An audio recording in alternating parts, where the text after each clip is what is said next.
So, Kellyanne, is it true they're saying the next week the president's going to make it official? Well, it's true that the president is itching to get back into the White House to correct all the bad that's happened in the last 2 years. You know, in less time than it takes to have a baby, Brian, they unraveled all these great policies: energy independence, a humming economy, particularly pre-COVID, record low unemployment rates among African Americans, Hispanic Americans, Asian Americans, women, you name it. Our military and our law enforcement were more deeply respected, more generously resourced, and so many issues now.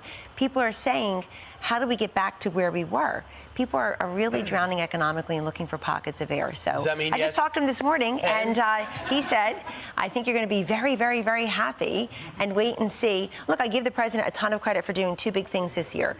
One is waiting until after the midterms, really until after this big midterm weekend, where he was really urged by people to run, and making sure the focus is on the candidates who he's been out there campaigning for nonstop. He'll be in Dayton, Ohio tonight for J.D. Vance. He was in Florida yesterday. He was in Pennsylvania the day before.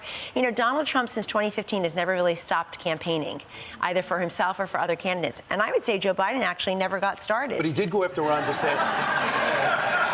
He did go after Ron DeSantis. Were you surprised he called him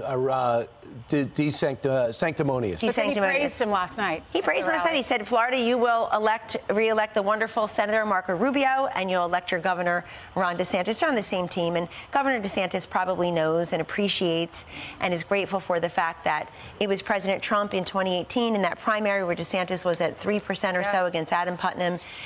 President Trump endorsed him in the primary, won the primary, and then he kept going back to Florida to campaign for him, inclling the day or two before Election Day. He won by 32,000 votes. He's got a lot of time. But listen, they're on the same team. Yes. I think the big controversy, verbal controversy this weekend was Joe Manchin and Joe Biden fighting with each other over the value of coal in our country. And if anybody here has folks that you love, that you respect in the energy sector, you can appreciate the fact that we have a Democratic Party who's anti-American energy. And he admitted on Sunday, said no drilling. But let's go out to Patty, who's on the Windows side. Hey, Patty, you have a question for Kellyanne.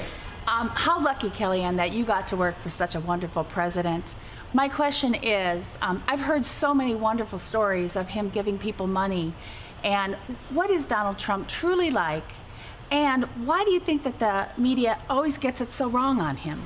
Well, I appreciate that. The privilege, of course, of my career has been to work in the White House as senior counsel and to run the campaign before that and to maintain my relationship with President Trump. So I will say a couple of things about him. He never looks for or wants to get credit for the many people he has connected with opportunities, whether they're employment opportunities or sending his plane for people who needed to access health services, et cetera. But he ran for president and had none of the usual political motivators. He didn't need fame, he didn't need money, he didn't need bankability, he didn't need position or power. He had all that. He and his family sacrificed enormously. He wanted to run and be president because he loves this country. And he immediately got to work. And listen, the establishment didn't like that. If you go to Washington to do things differently and work with a volume and a velocity that Washington has never seen before, you're going to ruffle some feathers. I'll tell you a quick story. First of all, the things he never gets credit for and doesn't want credit for, when he has people in the Oval Office with the cameras off, and he's so genuinely interested in the person, the policy, helping young people, giving them advice about staying away from drugs and alcohol and smoking and everything, and telling them about their great futures. Secondly, I'll just say this about him. Best girl boss ever. I write in my book, Here's the Deal, that I looked around 8:20 a.m. one morning, and I saw in that meeting Ivanka Trump, Sarah Huckabee Sanders, Mercedes Schlapp, Brooke Rollins, and me. Between the five of us, we have 19 children, at the time between ages 2 and 16.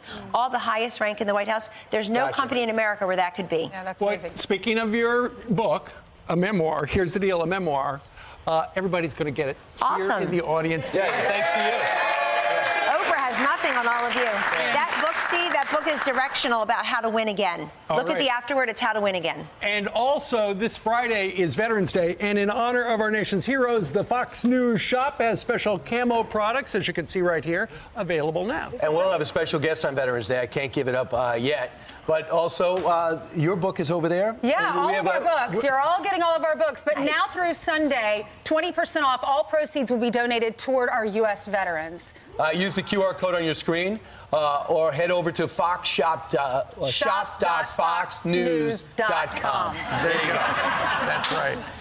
Also, you have so glad you were born, and Yes, thank we you. also have the President Freedom Fighter. And your cookbook. That's right. And